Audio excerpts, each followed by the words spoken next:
it's important to remember that you have a perfect track record for making it through your toughest days. If you were incapable of dealing with life's challenges, you wouldn't be here right now. Now, that doesn't mean that tougher challenges aren't going to present themselves again in the future, but you can't control what will happen then. You can only trust your ability to deal with whatever life throws at you.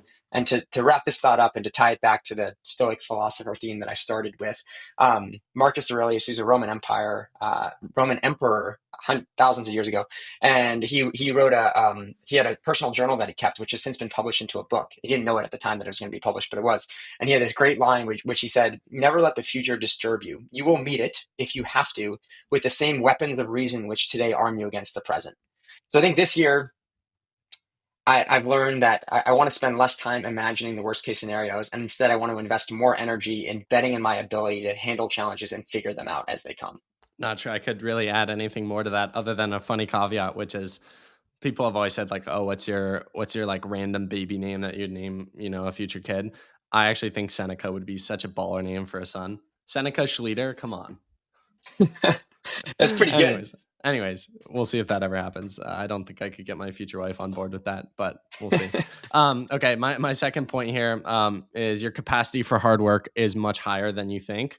And this lesson and learning, I think, has been grown throughout the years. I think one of the things my parents did excellently was instilled in my siblings and I like a high work ethic. But I think throughout the years, being surrounded by more and more successful people, this lesson has kind of become exacerbated, and my eyes have just been open to what it means to truly work, what hard work means, quite frankly. And I think I see this in business and life, even in the stories of honestly Bowerman athletes. It's just like, how did you do that workout? What? Excuse me, I could only do 25% of that at my own paces. And I think that's like really inspiring and pushes me in my own ways. And this point also comes a little bit from that time in Cabo, where I was surrounded by those 7 guys so much more successful than me. One of my favorite stories that I did share with you, Alex, is Sahil Bloom, who's been on the podcast before and a very, very good friend. He shared the story where back in his venture capital days, he would set alarms throughout the night to check his email every 2 to 3 hours, just so that he was staying on top of like clients and internal stuff and the whole 9 yards. And to me, I was just like, wow, I feel so soft. And like, I'm not saying every single person, again, it kind of goes back to point one. That's not sustainable. Sahil is so glad he doesn't do that present day, but he realized that was a chapter in his life that he needed to do that. And even that simple story just reminds me of like what some people did, how some people define hard work. And someone like Sahil, if he saw my day, would be like, well, that's more than a rest day. Even like using Sahil as an example again, he wakes up at like 4:30 a.m. like religiously.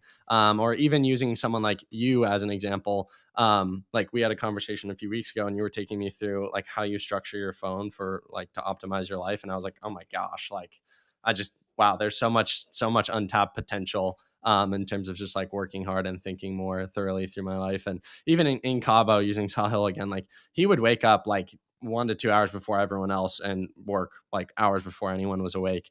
And people like that, I think using them as signals and indications of, wow, you can change your definition of words and terms over time. And I think hard work is one that a lot of people, unless you're Jeff Bezos or Elon Musk listening to this, you can probably work harder.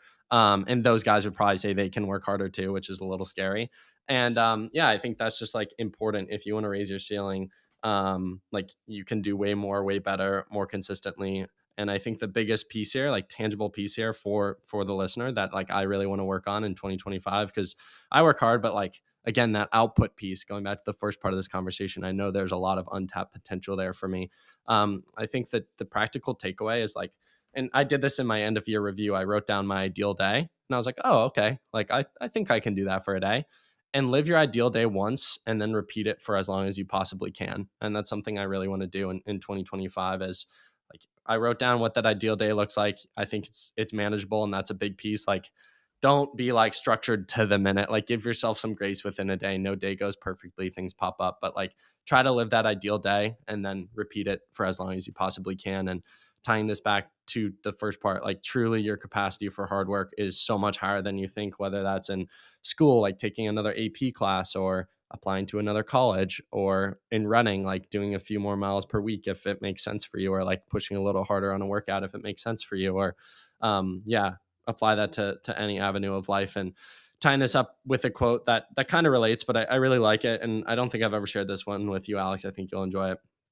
The quote is, be irrational. Nothing great was done with sanity. Be bold, be extreme. Give the world something it's never seen before. Ignore rules, ignore data, ignore the target market for a target that's never been shot. Oh, such a good line. Insane goals are performance enhancing drugs. They fuel everyone. They wake you up. They keep you up. They push boundaries you never knew you had. So to change the world tomorrow, ignore the world today. Vision matters more than reason.